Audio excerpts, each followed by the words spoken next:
Puppy was returned for the 11th time to the shelter. Then the staff discovered something disturbing. Sharon was still stunned by the incident as they returned to the shelter, and Benji was sound asleep. She was heartbroken because this poor puppy had to be brought back to the shelter for the 12th time and she couldn't help. But at least they now knew the reason. Since Sharon had contacted Ed, 3 additional staffers were waiting for her and Benji when they arrived. They were understandably unhappy that the adoption had failed, but they were also incredibly inquisitive about the cause, and they would finally get an explanation.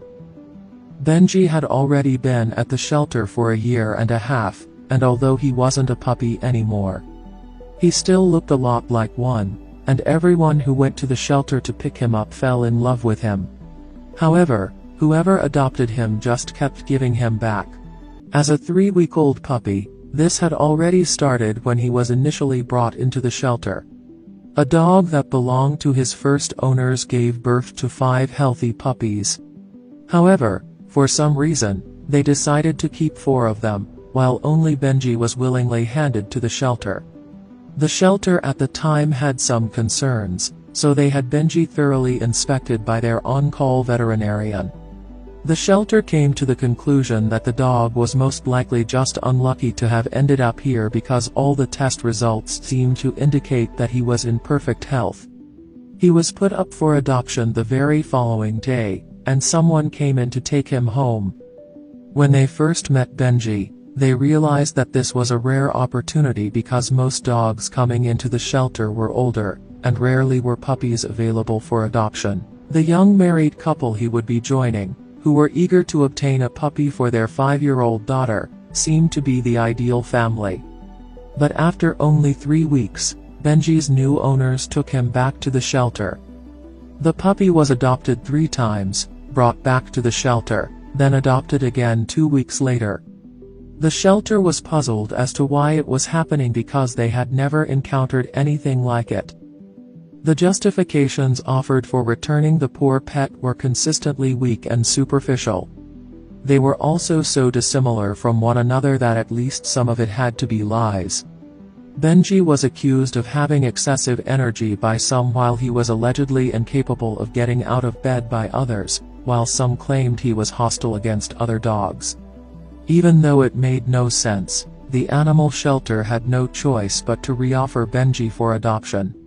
He could not be kept at the shelter indefinitely, and there was no longer any hope for this sorrowful puppy to be adopted into a loving family. After he returned for the 11th time, everyone at the shelter felt that they needed to resolve this issue. All of them were really worried about this dog, but thankfully for them, a trainee named Sharon, who had been working with them for about 2 weeks, had the solution. She spent 2 months volunteering at the shelter while studying to become a veterinarian. When Benji's most recent owner brought him back, she saw him for the first time and instantly fell in love with him. But she knew it would take a lot of work to win back this poor dog's faith in mankind, to make him feel the joy and delight he once did.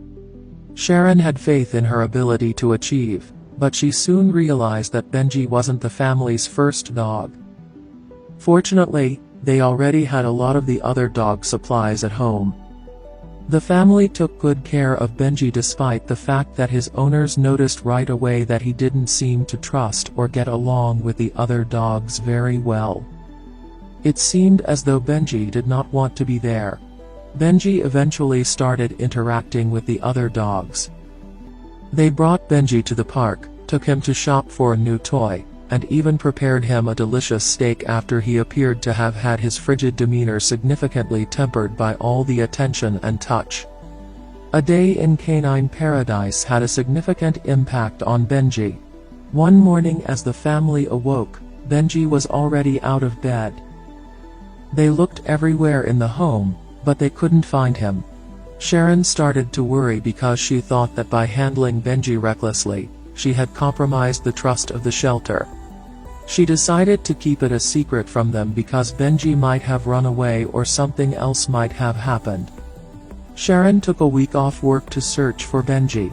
She started by contacting each of her neighbors but was unsuccessful. It appeared as though Benji had disappeared into thin air because he was nowhere to be seen.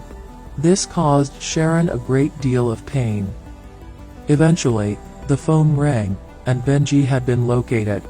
The caller sounded upset, but he didn't appear to want to say where or how. The blood in Sharon's veins began to race, and she was immediately on the edge of her seat. What was happening to Benji? In a complete daze and worry, Sharon made her way to the man's house. The man who found Benji was waiting for them at the front door when Sharon finally arrived after a nearly hour-long drive. Sharon was a little frightened as the man didn't seem to move a muscle. The man looked around for Benji's owner after Benji arrived earlier that day. He decided to call the animal shelter as Benji still had their phone number on his collar, but when he was unable to find anyone, he changed his mind. After that, he even had Benji return to the shelter. When Sharon arrived, she discovered that the other staff members had already contacted several of Benji's prior owners to inquire about their experiences with the dog. This was because he had a severe problem and strange behavior, especially around cats. Benji had allegedly pounced on another animal at some point, which is why he had been returned, according to every single former owner they had gotten in touch with. The shelter now had a clear picture of Benji, which made a lot of things clearer, particularly concerning what caused this generalized behavior towards animals. They feared Benji might be put down if they told the truth. They all returned the dog to the shelter after lying about it because they all loved the dog so much. Benji would spend a few weeks at the shelter, where they would focus on helping him develop a greater level of trust in cats. After a difficult process, Benji's cat-related rage was eventually trained out of him, and he was given back to Sharon and her family. Benji was the dog they had always dreamed of, so they were overjoyed to get him back. They never had another problem with their new dog. After that, he joined the family and started to become the addition Sharon had always thought he could be. In the end, Benji was done with shelters because he had found his place in the world and had everything a dog could ever need.